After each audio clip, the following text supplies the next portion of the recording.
Hello my fellow gamer, it's Griffin here and welcome to another POE 2 video. Today I'm happy to share with you my Blood Mage Bleed and Poison build. Our character reached level 90, destroyed T4 XESHT, and the mapping experience is a breeze due to its insane damage output. Let's talk about it. Let's dive in. Gear. We are using Tangle-Tongue Spear, an absolutely amazing weapon with an insane base crit hit chance. We've invested significantly into crit chance and crit damage bonus, more about this in the passive skill tree section. And now every hit has a 100% chance to crit and our character has more than 600% critical damage bonus. This is very important because the description of the Tangle-Tongue Spear states, forks critical hits. This is amazing because hits with this weapon roll against their critical hit chance twice when determining if they are a critical hit. In other words, each hit before it's applied is rolled twice to determine if it will be a crit or not. If one of these two rolls will succeed being a crit, then the crit damage bonus is applied as per normal. However, if both rolls would succeed being critical hits, then for that hit the critical damage bonus is applied twice. In this case, more than 1200% critical damage bonus is applied if both rolls would succeed being critical hits. One of the key items of this build is the Plague Finger Gloves that allows all damage from hits to contribute to poison magnitude and offer up to 30% chance to poison. Our character still needs a 100% chance to poison, so we can take full advantage of the increased poison magnitude provided by this insane item. We'll achieve that by allocating points into the passive skill tree and through jewels that we'll cover in details in the passive skill tree section. We are also using the Deepest Tower item, a fantastic helmet that makes enemies in our character's presence count being on low life. In the offhand, we are using the Sacred Flame, a superb scepter that provides a massive fire damage boost and lately has dropped in price significantly.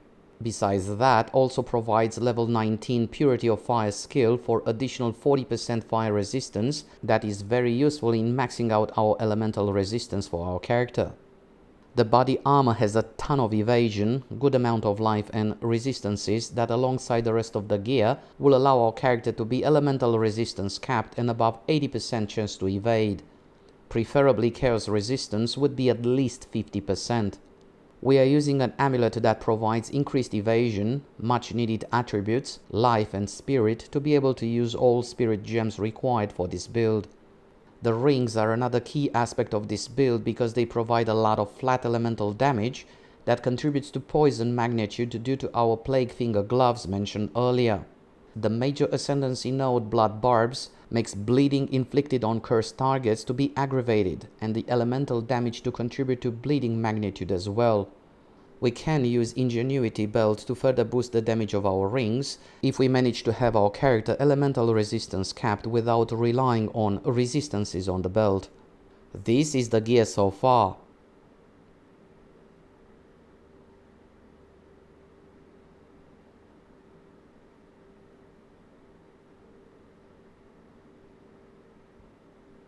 Gems. Against bosses we're using Infernal Cry, a must-use skill that provides up to 150% additional fire damage based on the enemy's power if the quality of the gem is at 20%. We are using Premeditation, Raging Cry, Tireless and Ingenuity.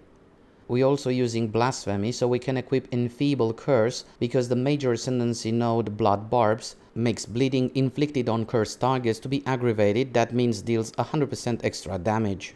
Blasphemy with Enfeeble, Heightened Curse and Magnified Effect. Bloodhound's Mark is a very useful skill that makes enemies suffer heavy stun buildup from blood loss. This is important because we add Overpower for more stun buildup and Devastate that fully breaks enemies' armor when inflicted with a heavy stun. Besides Single Out, we're using Blood in the Eyes support that hobbles bleeding enemies, in other words, lowers evasion of bleeding enemies based on a portion of the physical damage dealt. Against bosses, we're using the incredibly powerful Rake skill with Overextend, Ambrosia, Concentrated Effect, Concoct, and Execute for 50% more damage against enemies that are on low life.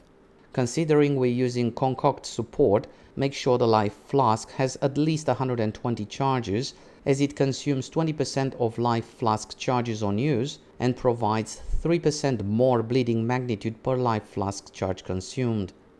This is the setup I used against T4 XESHT, but until this point, instead of using Ambrosia support, I used Deep Cuts that provides 75% more magnitude of bleeding, but supported skill deals 25% less damage with hits. Rake deals more damage based on the distance traveled, so we need to position our character close enough to the boss for the skill to trigger, but further enough so our character can travel a good distance to maximize damage. Bloodhunt with Bloodlust support to deal 30% more damage against bleeding enemies, Heft to deal more maximum physical damage, and our damage is lucky based on the stars align node on the passive skill tree, deals more damage based on the distance traveled by using momentum, adds 100% of damage per second as plague for up to 20% of enemies' life by using bursting plague, and deals 40% more damage by consuming enemies' fully broken armor.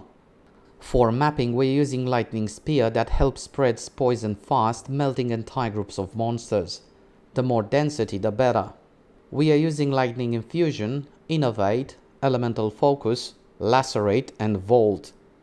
We're using Lacerate because our character still needs a good chance to bleed to cause bleeding. Our main skill Rake has a 100% chance to cause bleeding with every hit, but skills like Lightning Spear would require Lacerate support to have 50% chance to cause bleeding on hit. Herald of Blood with Corrosion, Break Endurance, Hemocrystals and Culling Strike. Herald of Plague with Deadly Herald and Chaos Mastery. For defense we're using Wind Dancer with Precision, Clarity and Vitality. Passive skill tree.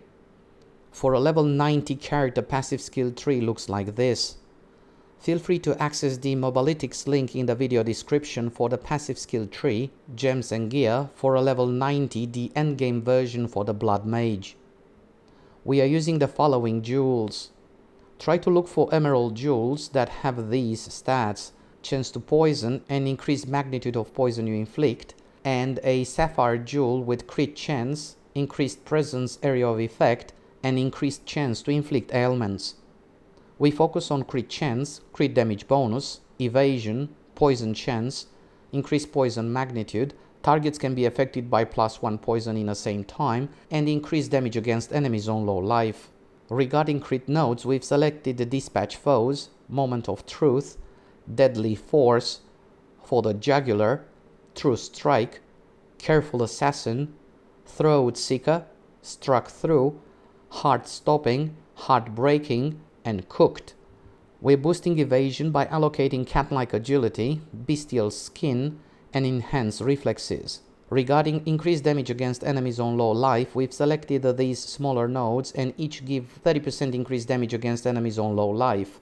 We've also selected finishing blows and stars aligned, and we've instilled finality on the amulet for an additional 120% increased damage against enemies that are on low life. These nodes combined provide 360% damage against enemies on low life, and that means all enemies within our character's presence due to our Deepest Tower helmet mentioned earlier. Regarding poison nodes, we're taking Last in Toxins and Stack in Toxins, the chance to poison on hit nodes, and the Building Toxins. For additional damage and increased skill duration, we're taking Prolonged Assault, and for increased attack speed, we're allocating Flow Like Water. Ascendancy. We've chosen the Witch class and selected the Blood Mage Ascendancy. Our first major Ascendancy node is Seguinmancy. It provides the Life Remnants skill. Critically hitting a target spawns a Life Remnant every few seconds.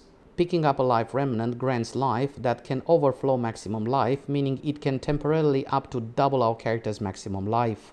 Blood Barb's major Ascendancy node is the heart of the build. This is the reason we've chosen Blood Mage for this build. This node is amazing. Bleeding inflicted on cursed targets is aggravated, and as mentioned earlier, it means it deals 100% extra damage. But the cherry on top is that elemental damage also contributes to bleed magnitude. In general, we would need to invest into chance to inflict bleeding, but our main skill Rake has a 100% chance to inflict bleeding on hit and has a 100% more magnitude of bleeding natively, so it represents a very elegant solution. The third node is Gore Spike that provides 1% increased critical damage bonus per 40 life. I just want to point out that once we select this node is not reflected into the skill damage value. The last major ascendancy node is between cracks, critical hits ignore monsters' armor. The grasping wounds is also a great choice. Conclusion. The Blood Mage Rake Bleeding and Poison build represents a fantastic choice for grinding pinnacle content with ease and for mapping T16 comfortably. The damage output is insane and makes for a fantastic gaming experience. There is no content in the game that could stand a chance against this build, for now anyway. Even during the campaign, our character was able to defeat content and bosses with ease while being few levels below the area in question. There is a powerful synergy between Ascendancy nodes, skills and gear that provides a safer playstyle by relying on very good evasion and up to double maximum life through life remnants, and also insanely strong attack damage through aggravated builds and very powerful stacking poisons. The build managed to destroy T4 XESHT with ease and also trivializes T16 mapping experience, including Citadel bosses. If you're looking for a build that can destroy pinnacle bosses with ease, so you can grind comfortably these rare exclusive items, and also mapping with ease through T16 content, then I highly recommend it. And this concludes our look at the Blood Mage Rake Bleed and Poison build. I hope you enjoyed this video and found it useful. If you have any questions, feel free to share your thoughts in the comment section below. If you enjoyed it, feel free to give it a like and don't forget to subscribe to get notifications about new content uploaded on this channel. Thank you so much for watching. All the best. Bye.